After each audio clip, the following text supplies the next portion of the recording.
विचार होना चाहिए। अमेरिका का हवाला देते हुए इन्होंने कहा कि 55% संपत्ति सरकारी खजाने में जाती है। अब जब प्रधानमंत्री जी ने ये मुद्दा उठाया, राहुल गांधी, सोनिया गांधी और पूरी कांग्रेस बैकफुट पर आई कि हमारा मकसद ये नहीं है। परंतु आज सैम पित्रोड़ा जी के बयान ने कांग्रेस का मकसद देश के सामने स्पष्ट कर दिया है।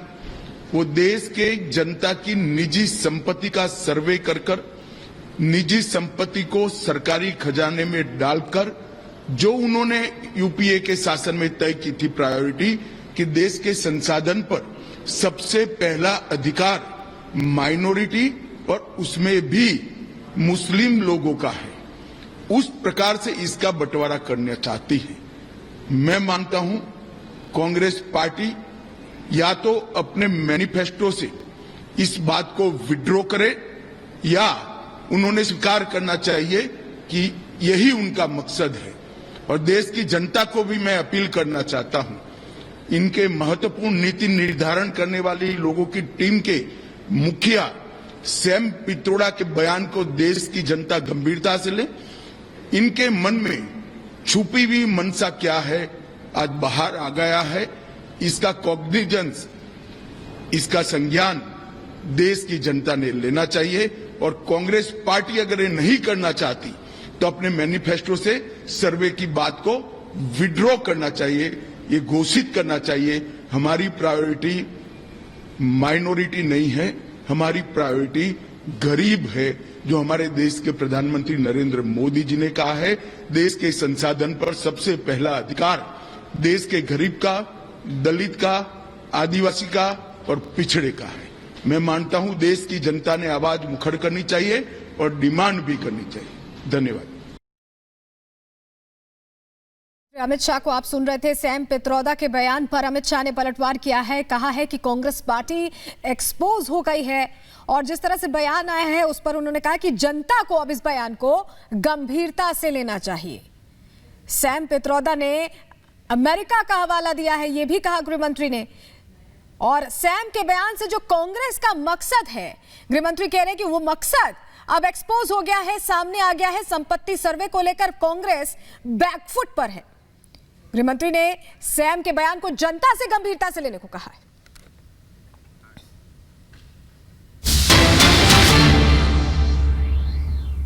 बहुसंख्यक सामाजिक ताने बाने को छिन्न भिन्न करने का प्रयास करेंगे, आपस में विभाजित करेंगे और फिर उसके बाद उनके आरक्षण के अधिकार में जबरन उसका बंदरबांट करने का काम भी इनके द्वारा करने का प्रयास होने जा रहा है।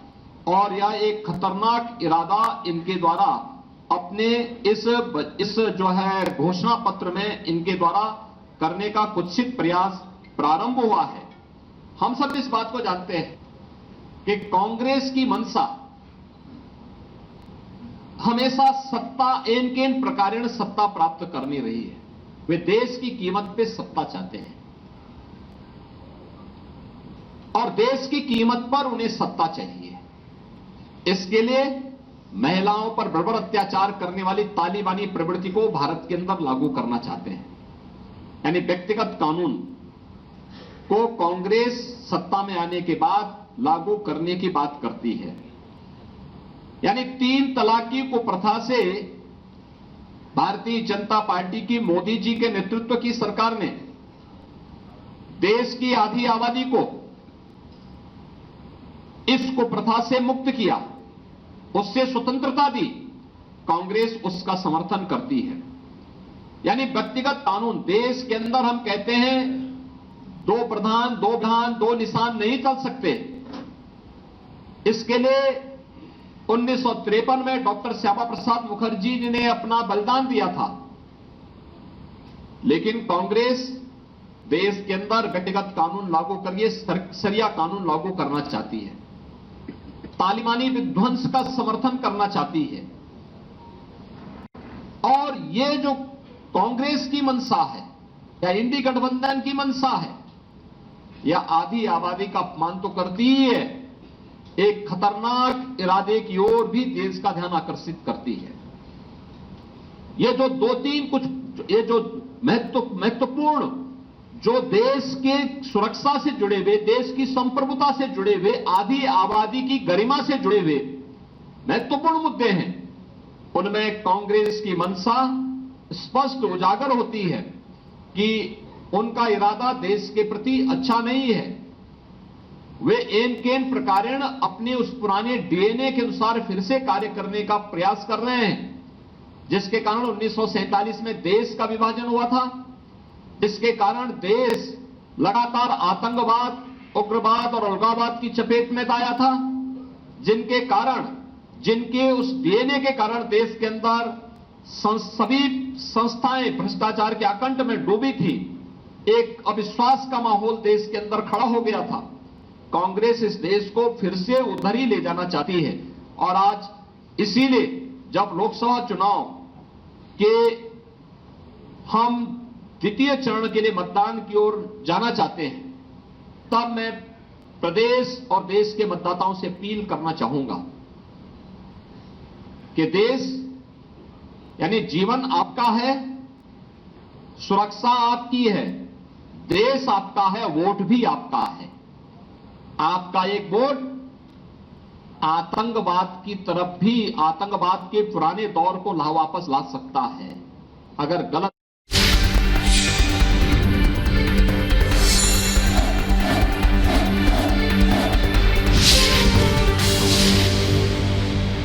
कहते हो ना, तो इस देश के शहीदों का, वीरों का अपमान करते हो।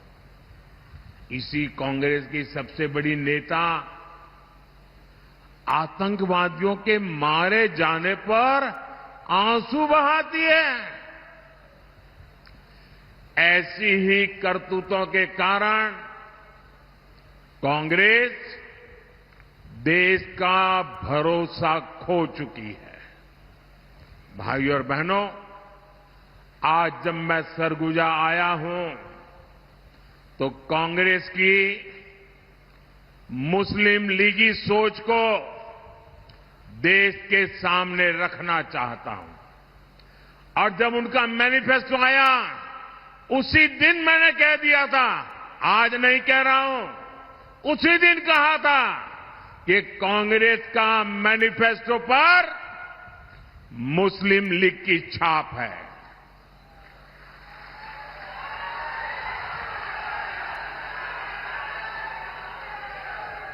साथियों, जब संविधान बन रहा था,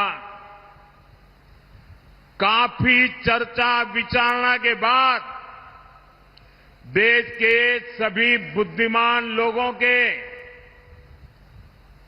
चिंतन मनन के बाद बाबा साहब आंबेडकर के नेतृत्व में ये तय किया गया था कि भारत में धर्म के आधार पर आरक्षण नहीं होगा। आरक्षण होगा तो मेरे दलित भाई बहनों के लिए होगा, मेरे आदिवासी भाई बहनों के लिए होगा, लेकिन धर्म के नाम पर आरक्षण नहीं होगा। लेकिन वोट बैंक की भूखी कांग्रेस ने कभी इन महापुरुषों की बातों की परवाह नहीं की, संविधान की पवित्रता की परवाह नहीं की, बाबा साहब आंबेडकर के शब्दों की परवाह नहीं की। कांग्रेस ने वर्षों पहले आंध्र प्रदेश में धर्म के आधार पर आरक्षण देने का प्रयास किया था। फिर कांग्रेस ने इसको पूरे देश में लागू करने की योजना बनाई। इन लोगों ने धर्म के आधार पर 15% आरक्षण की बात कही।